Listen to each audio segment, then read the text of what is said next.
साथ ही इस वीडियो में मैं आपसे बात करने जा रहा हूं, जैसा कि आप सभी को मालूम है एनएचएम के 8 कैडर के लिए चॉइस पोर्टल का लिंक एक्टिव हो चुका है। इस वीडियो में मैं आपसे बात करने जा रहा हूं कि चॉइस पोर्टल आपको किस तरह से फिल करना है, स्टेप बाय स्टेप प्रोसेस करके बता रहा हूं। वीडियो पसंद आए तो वीडियो को लाइक कीजिए, चैनल जरूर सब्सक्राइब कीजिए, क्योंकि अभी तक 8 कैडर के लिए लिंक एक्टिव हुआ। एएनएम, स्टाफ नर्स और सीएचओ का अभी तक लिंक एक्टिव नहीं हुआ है। उनका लिंक जब भी एक्टिव होगा हम आपको इस यूट्यूब चैनल के माध्यम से बता देंगे। और इसके अलावा जून 2025 में आपको मालूम है एनएचएम के टोटल 19 कैडर के एग्जाम आयोजित हुए हैं, तो जिनके फाइनल रिजल्ट आए तो आपको ये भी मालूम है कुछ पद खाली भी रहे हैं, क्योंकि उन भर्ती परीक्षा में स्टूडेंट है वो बोर्ड को जितने पद थे उतने पदों के अकॉर्डिंग नहीं मिले थे। तो उन खाली पदों पर नई कॉन्ट्रेक्चुअल बेस पर वैकेंसी आएगी या नहीं आएगी, और इसके अलावा सुनने में आया था एएनएम और नर्सिंग ऑफिसर की भी नई वैकेंसी आएगी। तो वो ऑफिशियली नोटिफिकेशन जब भी जारी होंगे हम आपको इस यूट्यूब चैनल के माध्यम से बता देंगे, क्योंकि इस यूट्यूब चैनल पर आपको एनएचएम एग्जाम से जुड़ी पल पल की अपडेट दी जाती है, चाहे वो एडवर्टाइजमेंट से लेकर ज्वाइनिंग तक की अपडेट क्यों ना हो। क्योंकि आपने देखा होगा 2025 में जब से एडवर्टाइजमेंट आया तब से मैं आपको इस यूट्यूब चैनल के माध्यम से पल पल की अपडेट दे रहा था, और आगे भी इसी तरह दूंगा और अभी भी इसी तरह आपको दे रहा हूं। इसलिए अगर अभी तक आपने चैनल सब्सक्राइब नहीं किया तो चैनल जरूर सब्सक्राइब कर लीजिए, नोटिफिकेशन भी ऑन रख लीजिए, ताकि जब भी कोई नई लेटेस्ट अपडेट आएगी हम आपको इस यूट्यूब चैनल के माध्यम से जरूर बताएंगे। और अब मैं आपसे बात करने जा रहा हूं कि चॉइस पोर्टल किस तरह से आपको फिल करना होगा form, step by step process बता रहा हूं। एडिट का ऑप्शन नहीं मिलेगा, इसलिए एक बार कंप्लीट वीडियो देख लीजिए, उसके बाद ही आप ट्राई करना, क्योंकि आपको चॉइस पोर्टल का लिंक आज एक्टिव हुआ है और 9 मई तक एक्टिव रहेगा। इस बीच आप कभी भी अपना फॉर्म आराम से फिल कर सकते हैं। हाँ, लास्ट डेट का इंतजार ना करें, जितना जल्दी हो सके, आज अभी 23 तारीख है तो इसी महीने में आप फॉर्म फिल कर लेना, क्योंकि लास्ट टाइम हो सकता है आपका सर्वर में दिक्कत आ जाए, सभी स्टूडेंट एक साथ ट्राई करें इस वजह से। तो आप इसी मंथ में 1-2 दिन में आराम से देख लीजिए कि किस तरह से पोर्टल में जो फॉर्म है वो फिल किया जाता है, क्योंकि एक बार अगर आपने सबमिट कर दिया उसके बाद उसमें एडिट का चांस नहीं मिलेगा, कोई गलती ना हो, इसलिए आराम से करना है। और एक बार सबमिट करने से पहले प्रीव्यू जरूर चेक कर लेना कि आपने जो जो प्रविष्टियां फिल की वो सभी सही है, कोई गलत इन्फॉर्मेशन तो आपने नहीं डाल दी। तो चलिए वीडियो स्टार्ट करने से पहले एक बार वीडियो को लाइक जरूर कर लीजिएगा, और वीडियो कैसा लगा कमेंट बॉक्स में हमें जरूर बताइएगा, क्योंकि जब आप वीडियो को लाइक करोगे, कमेंट करोगे, हमें बताओगे, तभी हमें पता चलेगा कि हम आपके लिए जो कंटेंट प्रोवाइड करवा रहे हैं वो आपको पसंद आ रहा है। तो जैसा कि आप सभी देख सकते हैं यहाँ पर स्पष्ट रूप से लिखा हुआ है कि वांछित सूचनाओं की पूर्ति और पदस्थापन हेतु दिनांक 23 अप्रैल 2026 से लेकर 9 मई 2026 तक जिलेवार विकल्प प्रस्तुत किए जा सकेंगे। इसके बाद पोर्टल स्वतः ही लॉक हो जाएगा और स्टूडेंट द्वारा पोर्टल पर सूचना प्रस्तुत नहीं किए जा सकेंगे।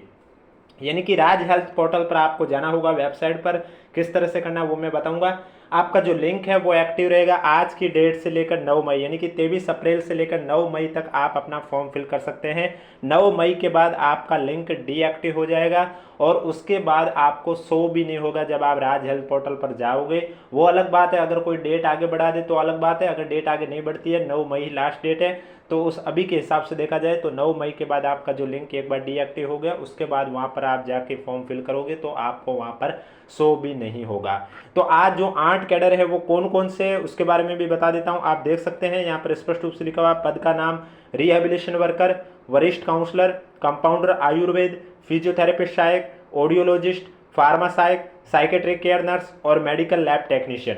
इन 8 कैडर को लेकर लिंक एक्टिव हुआ है। एएनएम, स्टाफ नर्स जिसे जीएनएम भी कहते हैं, और सीएचओ, इन तीनों कैडर को लेकर अभी तक लिंक एक्टिव नहीं हुआ। इसको लेकर अलग से सूचना जब भी आएगी हम आपको इस यूट्यूब चैनल के माध्यम से बता देंगे। चलिए अब बात करते हैं स्टेप बाय स्टेप किस तरह से आपको राज हेल्थ पोर्टल पर, चाहे आपका कोई भी कैडर हो, चाहे रिहेबिलिटेशन वर्कर हो, वरिष्ठ काउंसलर हो, कंपाउंडर आयुर्वेद हो, फिजियोथेरेपिस्ट का हो, ऑडियोलॉजिस्ट हो, फार्मासाइक हो, साइकेट्रिक केयर नर्स हो या लैब टेक्नीशियन हो, किस तरह से आपको फॉर्म फिल करना है वो मैं आपको बता देता हूं। और फॉर्म में जो भी आप डाटा लिख रहे हैं, जो आपने एप्लीकेशन फॉर्म के अंदर लिखी है, उसी के अकॉर्डिंग आपको फिल करनी है।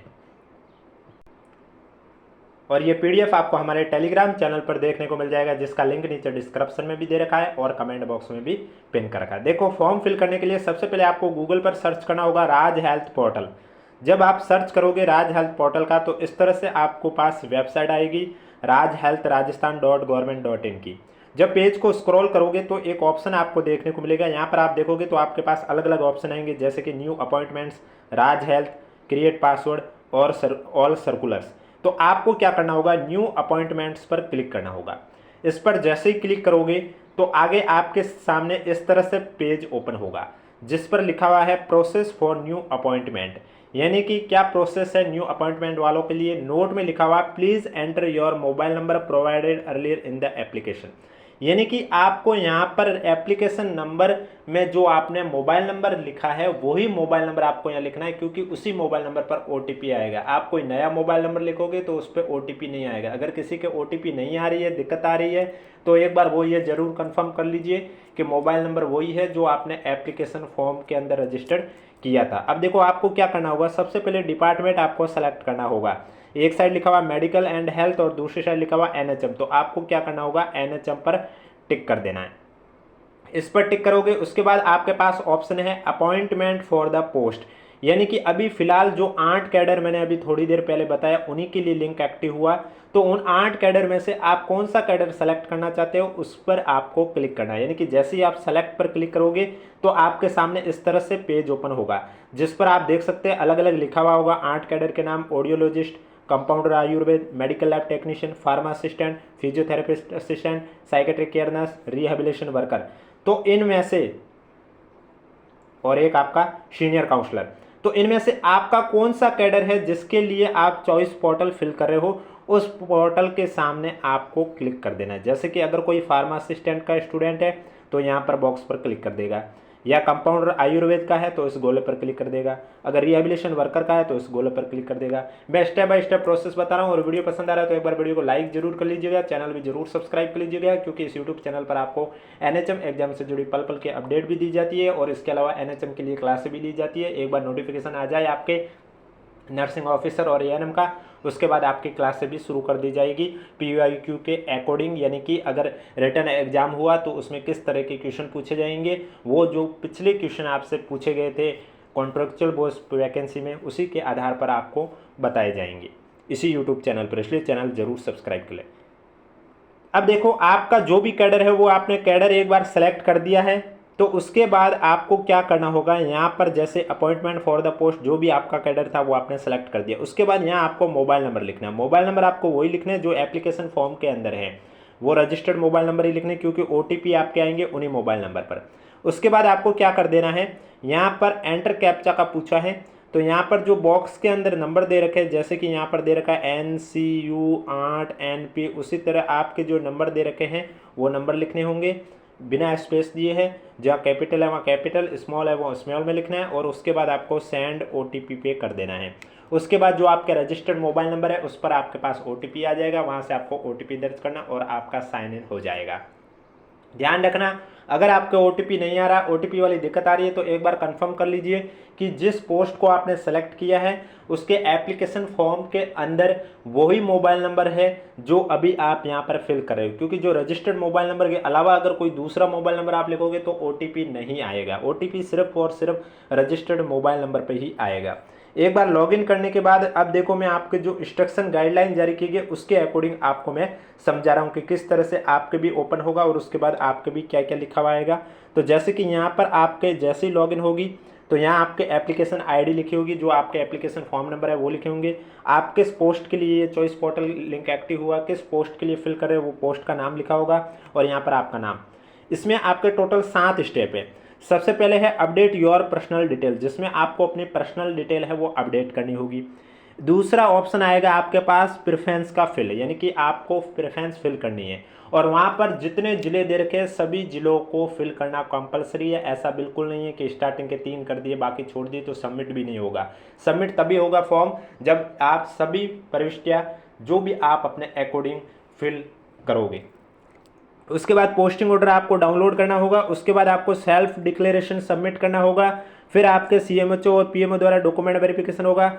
उसके बाद आपका सबमिट ज्वाइनिंग और ज्वाइनिंग कंफर्मेशन बाय DDO द्वारा आपका ज्वाइनिंग कंफर्मेशन होगा। तो आपको क्या करना होगा, सबसे पहले फॉर्म फिल करते समय पर्सनल डिटेल अपडेट करनी होगी, यानी कि इस पर जैसे ही क्लिक करोगे, क्लिक करने के बाद आपके सामने वापस से इस तरह से पेज ओपन होगा, जिसमें वेलकम ऊपर लिखा होगा, किस पोस्ट के लिए कर रहे हो वो पोस्टिंग लिखा होगा, और एप्लीकेशन आईडी यानी कि उसके आपके एप्लीकेशन नंबर लिखे होंगे। सबसे पहले आपका नाम अगर लिखा हुआ था तब ठीक है, नहीं लिखा हुआ था तो आपको यहाँ पर लिखना है, क्योंकि मैं आपको इंस्ट्रक्शन जो दे रखे उसके अकॉर्डिंग ही बता रहा हूँ। यहाँ पर आपको अपना नाम, इसके बाद यहाँ पर आपको अपने पिता का नाम अगर लिखा हुआ आ रहा है, और उसमें अगर आप अपडेट करना चाहते हैं तो वो भी कर सकते हैं, यानी कि अगर आपको लगता है कि कुछ गलत इन्फॉर्मेशन लिखी है एप्लीकेशन फॉर्म में अंदर कुछ और थी और यहाँ पर गलत है तो उसे आप अपडेट कर सकते हैं। यहाँ पर जो आपके रजिस्टर्ड मोबाइल नंबर है वो, इसके बाद यहाँ पर आपके डेट ऑफ बर्थ, इसके बाद यहाँ पर आपका जेंडर कौन सा वो, जहाँ पर रेड स्टार है उनमें डाटा फिल करना कंपलसरी है।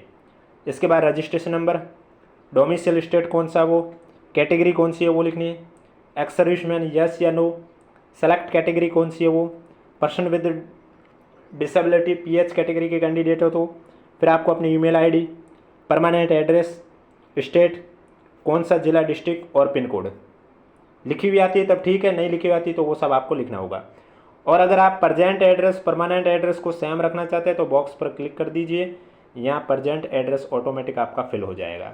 और अलग देना चाहते हैं कि परमानेंट एड्रेस अलग है, पर्सनल और प्रजेंट एड्रेस अलग है, तो फिर यहाँ पर बॉक्स पर क्लिक नहीं करना है, आपको अलग से लिखना होगा प्रजेंट एड्रेस कहाँ का है। इसके बाद आपको यहाँ बॉक्स पर क्लिक कर देना है और इस पर अपडेट पर क्लिक कर देना है। यहाँ पर मैरिज स्टेटस भी लिख लेना है और अपडेट पर क्लिक कर देना है। जैसे ही आप अपडेट पर क्लिक करोगे तो यहाँ पर आप देखोगे, अब देखो मैरिज स्टेटस में भी एक आपको ध्यान रखना है, जैसे कि अनमैरिड है तब तो आपने अपडेट कर लिया, अगर मैरिड आता तो फिर आपको अपनी और भी आगे डिटेल लिखनी होगी कि आपके जीवन साथी के बारे में बताना होगा। यहाँ पर पूछा जा रहा है कि इज़ योर रेगुलर एम्प्लॉय, यानी कि आपके जीवन साथी क्या कर्मचारी है राजस्थान स्टेट गवर्नमेंट के, तो आप यस कीजिए, नहीं है तो नो कीजिए। और यस करोगे तो फिर आपको स्टेट बताना है, डिस्ट्रिक्ट बताना है, जीवन साथी का नाम बताना है, कौन सी डिपार्टमेंट में काम कर रहे हैं और कहाँ पर कर रहे हैं, और उनकी आईडी बतानी होगी, जो कर्मचारी की आईडी होती है वो, और उसके बाद आपको अपडेट कर देना है। इसी तरह आपकी जो पर्सनल डिटेल है वो अपडेट होते ही यहाँ पर कंप्लीट लिखा हुआ आ जाएगा। इसके बाद आपको फिल प्रिपेंस करना होगा, ये पेंडिंग है तो इस पर क्लिक करोगे तो यहाँ पर आपके इस तरह से पेज ओपन होगा, जिस पर आप देख सकते हैं यहाँ पर आपका नाम लिखा हुआ होगा, यहाँ पर आपके पिता का नाम, यहाँ पर आपका जेंडर, यहाँ पर आपकी कैटेगरी, यहाँ पर आपके डेट ऑफ बर्थ और यहाँ पर आप टीएसपी नॉन टीएसपी जो भी। उसके बाद फिल प्रेफरेंस फर्स्ट पर आप क्लिक करोगे तो आपके सामने ओपन होगा। अब यहाँ आप देख सकते लिखा हुआ, कृपया ध्यान दीजिए आपको केवल प्राथमिकता भरनी है। प्राथमिकता सबमिट करने के लिए नीचे दिए गए सबमिट प्रेफरेंस बटन पर क्लिक करें। आप गैर टीएसपी के लिए कम से कम, ये तो देखो नॉन टीएसपी के लिए कम से कम 41 जिले, अभी जो वर्तमान में जिले उसके अकॉर्डिंग, क्योंकि ये जो आपको मैं इंस्ट्रक्शन बता रहा हूँ ये 24/6/2024 के अकॉर्डिंग है। उस समय 50 जिले थे, अब लेकिन आपके 50 जिले नहीं है, तो अभी जितने जिले उसके अकॉर्डिंग लिखे। तो आप प्रेफरेंस फिल कर रहे हो तो आपको ये ध्यान रखना है कि आपको सभी को सिलेक्ट करना ज़रूरी है। जितने भी दे रखे हैं उन सभी जिलों को आपको 1 by 1 प्रेफरेंस में लेना है। और जैसे ही आप प्राथमिकता किसको देना चाहते हैं वो आप अपने अकॉर्डिंग देख सकते हैं। जैसे ही कंप्लीट हो जाएगा उसके बाद आपको क्या कर देना है, सबमिट प्रेफरेंस पर क्लिक कर देना है। इस पर क्लिक करने के बाद आप देखोगे तो यहाँ पर लिखा हुआ after posting order generate by the DMSH, फिर आपका पोस्टिंग ऑर्डर है वो जनरेट होगा। Log in through the registered mobile number with OTP authentication और selecting appointment for the post.